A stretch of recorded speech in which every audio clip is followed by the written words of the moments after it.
Hello, and welcome to another episode of Monday Moments with Montpelier. My name is Pandora Ware Johnson, and I am your guest host this evening.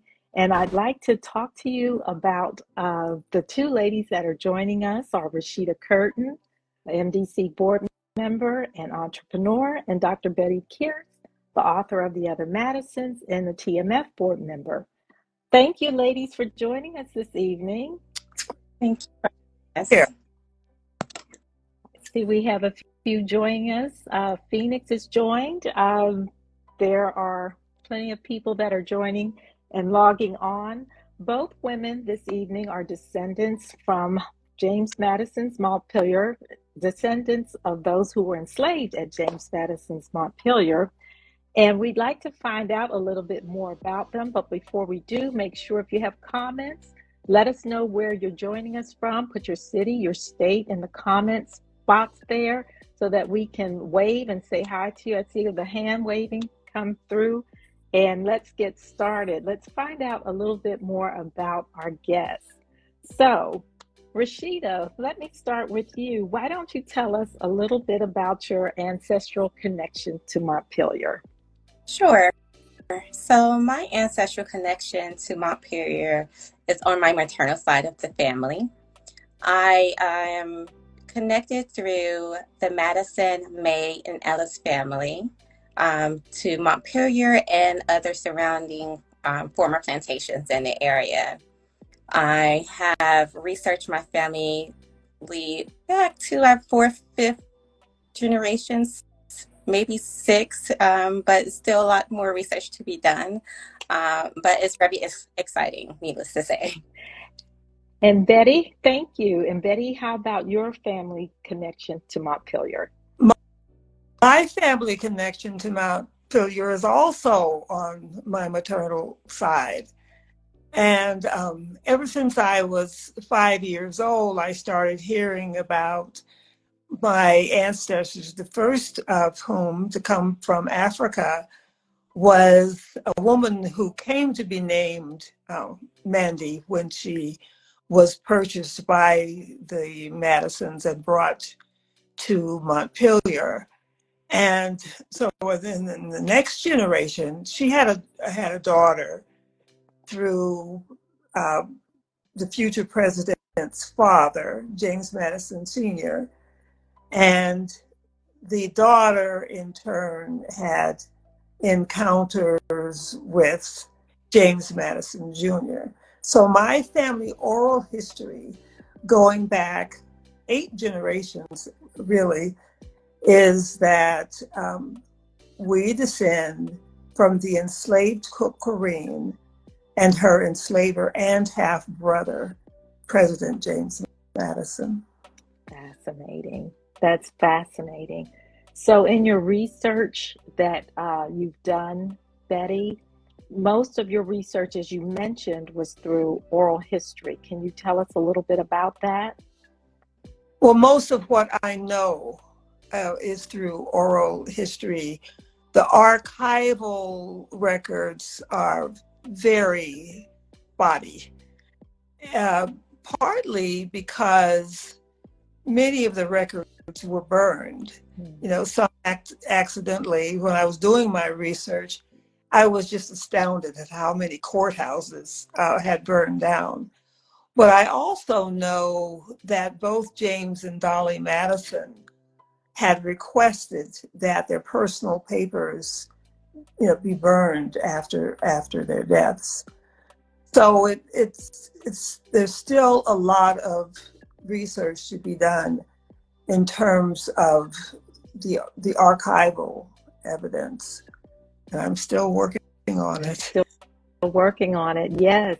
And Rashida, for your experience in your research, much of your research was done through oral history as well? That is correct.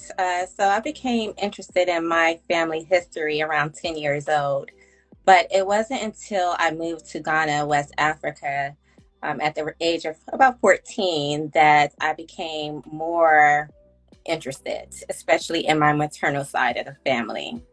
And I was able to, at that time, reach out to my grandmother and she told me about a book that was written partially on our family history.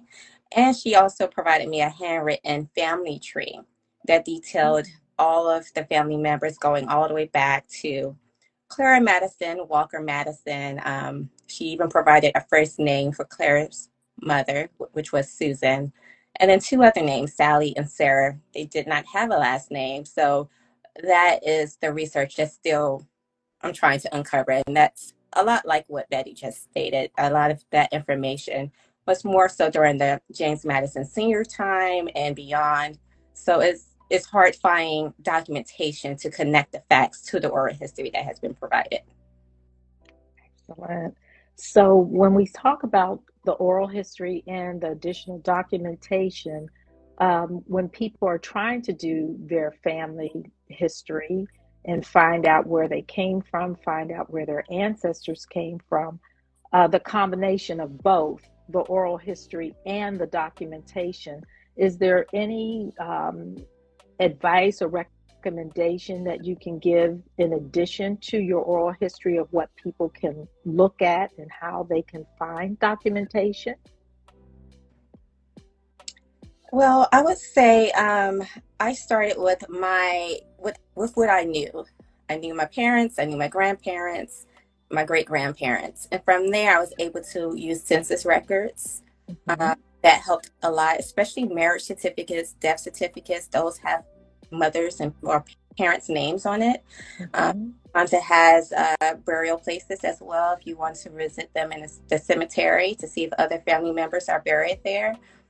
A lot of my research I've done on ancestry DNA. I took an ancestry DNA test. I also took a 23andMe test. I was able to connect with other family members, distant family members that connected through DNA. And that also helped fill in some of the blanks because people are researching some of the same people that are in my family tree. So the collaboration with others that are descendants is very helpful. And Bettye, for you, additional resources? Good resources are closets, attics, and basements. You'd be surprised what people have, and they know that they should keep Mm-hmm. evidence of their family's lives, but they don't always know just how valuable, these things are. Photographs, in particular, enslaved people. I don't have. Well, I do have a photograph of my great great grandmother, and that picture of her was taken after her emancipation. And I don't have any other photographs of enslaved people, but it's important to know that every photograph has a story behind it. That's a person who had a life, who had feelings and talents and needs and interests and on and on. And there are also items. There's letters, there's slave census, there's buttons. Where'd that button come from? What does that button tell you about that person? Which is supported by some of the research that the archaeology department at Montpelier is actively doing right now. All right. So, Bettye, you bring up a very interesting point, which sometimes people don't think about how important artifacts are because they may not know what they are. Like you said, closets, treasure chests, basements, and things that people can find that can connect them to something or someone in their family. So, bringing that up, I'm going to ask you another question. What family artifact or heirloom or something, what were one of the that you have or that you discovered that could tell you something about your family that you could share with us? Well, I did mention this photograph I have of my great great grandmother, and for me, it is my most treasured item. Um, for years, I carried the original around in my wallet, and someone said, you really shouldn't do that. What if your wallet gets stolen? You can replace the money, you can replace the credit cards, but you cannot replace that original photograph. So I made a photocopy of the photograph, and I keep that in my wallet. I have the original someplace safe and special. But this photograph of my great-great-grandmother is after she was freed. She is sitting in a chair outside in front of a white picket fence, and there's a tall tree behind her, and she's wearing a long dress. It appears in the photograph to be white, or at least a very light color, since it's in black and white. And her hands are folded on her skirt, or they're not really folded, they're just sort of sitting softly on the folds of her skirt. But in those hands, they're not really a woman's hands, because they've worked. Those, she was picking cotton, so my family ended up in Texas. So we went from, our family through the generations went from picking tobacco in Virginia, had a stint in Tennessee, and ended up in Texas picking cotton. But that history is in her hands. But the way her hand, even though her hands are they're enlarged, probably from all the work that they had to do. But they're sitting there very gently. So I can just see I can see those hands nurturing her children. And she had some 13, 14 children, different records, give you different amounts, but she raised those children. And at the time that photograph was taken, she probably had 8 living children. I don't know what happened to the others. They were either sold or they passed away. So you mentioned photographs, a very key element of doing research, because they do tell a lot, just as you've shared what you could glean from those hands that you could see in the photograph, the clothing that your great-grandmother was wearing, and just the overall atmosphere. You described the white picket fence, you described the tree. So all of that imagery is captured in the photograph, which is very, very important to learn about our family histories from photographs. So I would ask Rashida, have you discovered any photographs that could tell you some more family history as you've done your research? Yes. So some of my great aunts and uncles have held on to family photos, but the photo there's quite a few photos that stand out.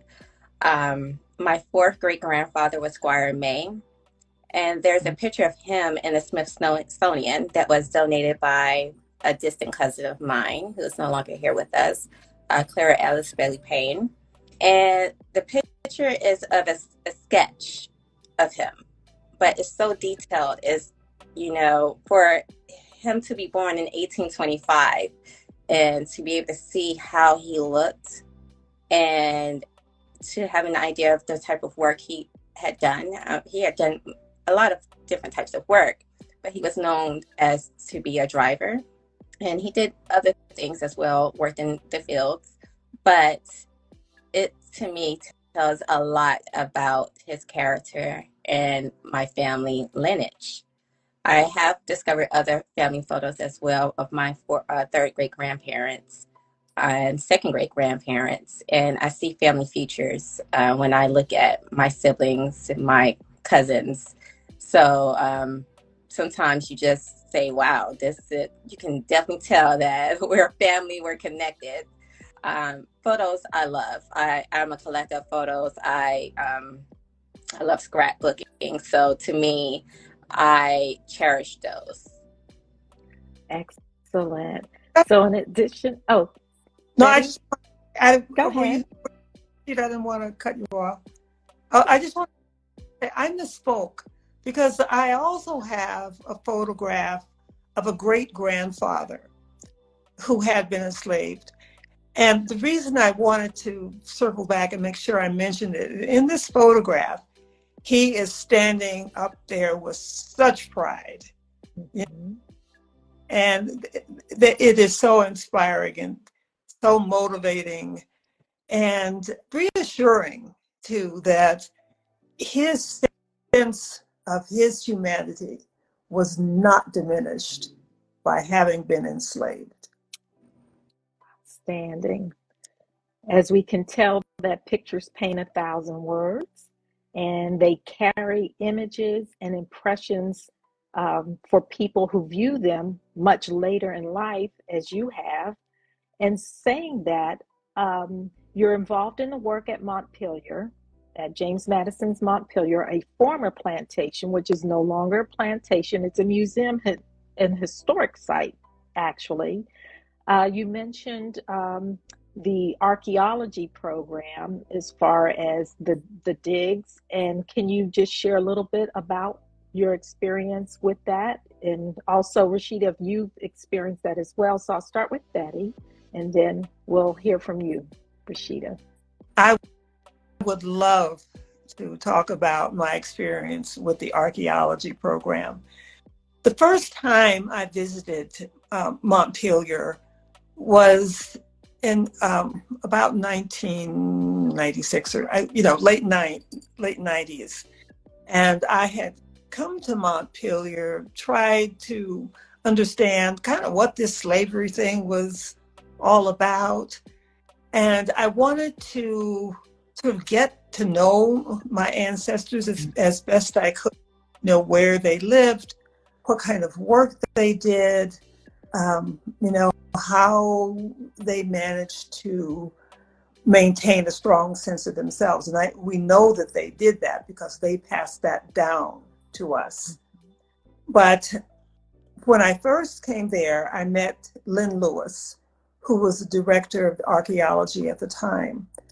And I told her my family story and, the oral history. And she took me to see an excavation site that they had just recently started working on. And that site was the South Kitchen, which is a kitchen that was some 70 feet or yards, I can't remember, feet or yards away from the mansion. And connecting that excavation site was a groove in the ground that led from that kitchen, which was the kitchen, to the back door of the mansion. And my enslaved ancestor, Corrine, was a cook.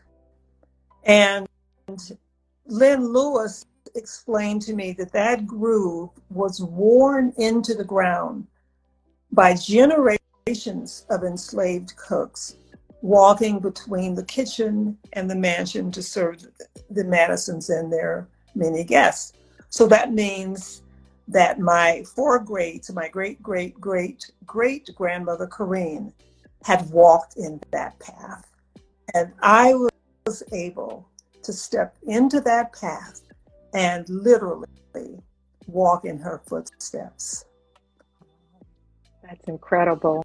That's incredible. And I'm sure that feeling of what you felt of just being able to do that because of the preservation of museum sites and what was able to what remains at the site. And for you and other visitors who can come and have that same type of experience, that's amazing. Rashida, how about you? So my first visit to Montpelier was in 2021, and I was at awe from the beginning of stepping foot on the property. It's so beautiful.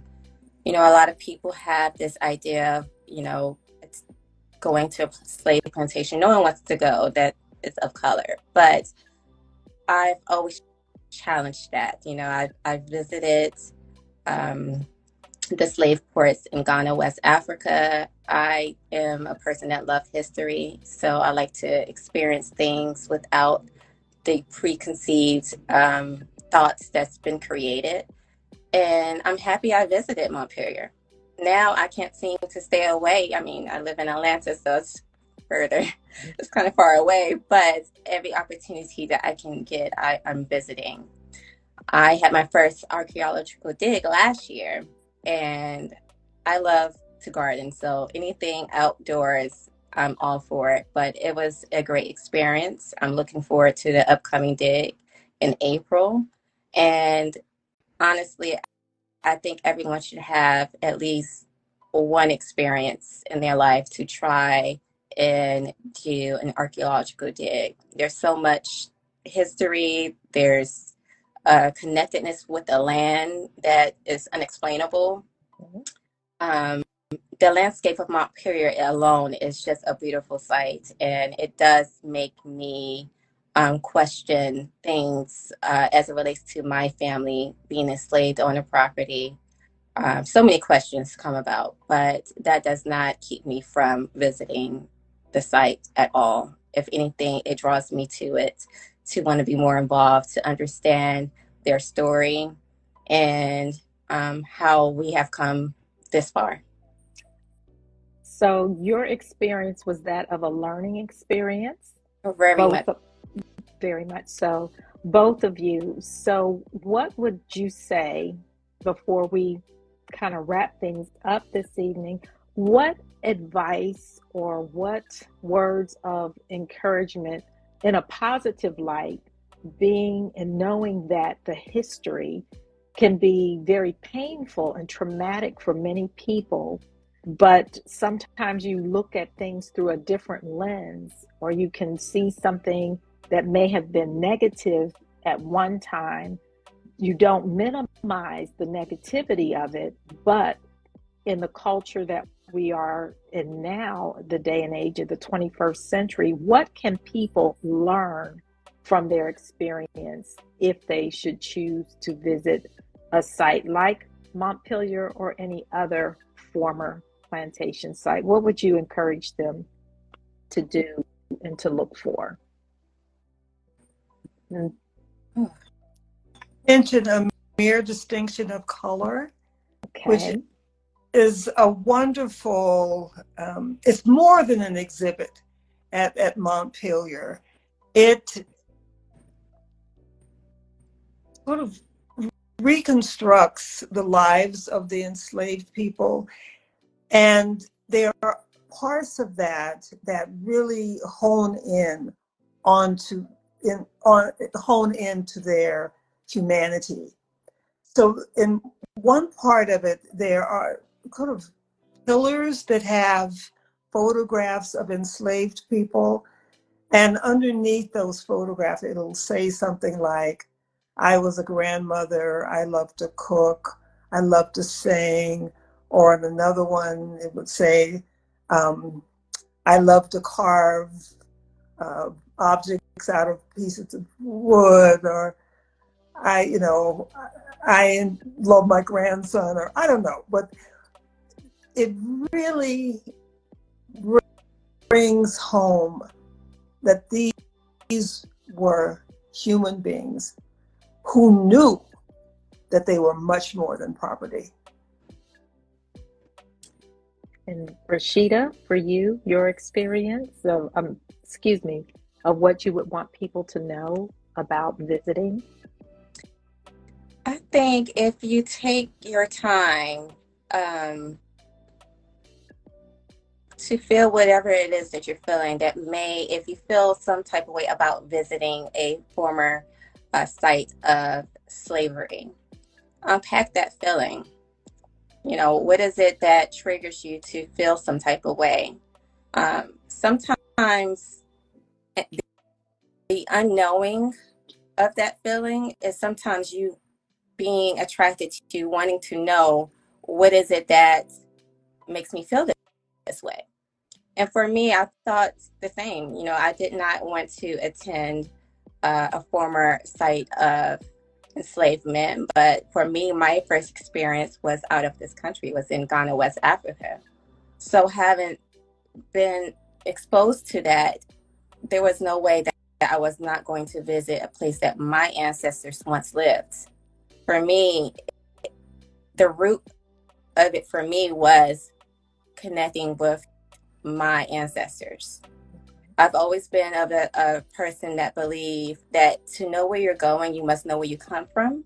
And I know many of us do not know our history, and it's a lot for us to know our history because a lot of it has been, wiped away or burnt in some kind of form or fashion.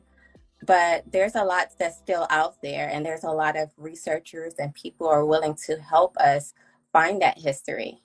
And if you are willing to at least take a footstep onto a former site of enslavement where your ancestors once lived, you never know what you might uncover about your family that you might not have known. I've learned that through family history and through some of my ancestors that history repeats itself in a way. So I see someone wrote in the comments, the staff at Montpelier are truth tellers and have a great respect for the lives of the enslaved at Montpelier. And that is very true. And I think Montpelier may not be the only site that feels this way, but I know through my experience at Montpelier and the staff there are very willing to help all. And if you are at any, if you at all feel like you would like to visit a site, start with Montpelier. Why not? Thank you. And thank you for seeing the comments there because they scroll up pretty fast there.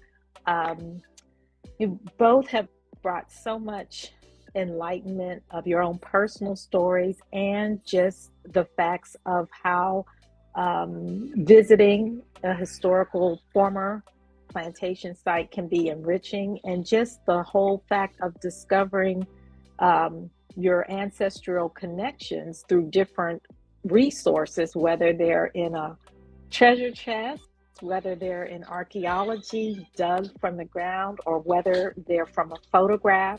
They're all valuable resources. And of course, oral history, which is so important, especially to the African American community, because as you mentioned, both of you mentioned, many records were destroyed. And so there's no written account. And then some things were not even written down until a certain point in history. So we can't always go back and find those. And people want to know how that they can help, or how does this affect them? Well, everyone has someone that they know that has a treasure chest, a closet, a basement, and records. And it doesn't matter whether you're African American or non-African American. There are links sometimes in those treasure chests, in those boxes, in those photographs that can connect other people that you have no idea who they are. But even with the hurtful and traumatic past that we have as a country, we can still help each other in finding those answers to those questions that many of us have. So I appreciate your time this evening, and I'd like to thank everyone who joined in. If you want to find out more information about the Montpelier Descendants Committee, or the MDC, you can visit our website at montpelierdescendants.org. And you can also visit montpelier.org to find out about archaeology digs, different lunch and learns, and programs that are held there. Take a tour, visit, but check out their website as well. Thank you so much for tuning in this evening, and have a great evening. Thank you. Good night. Good night.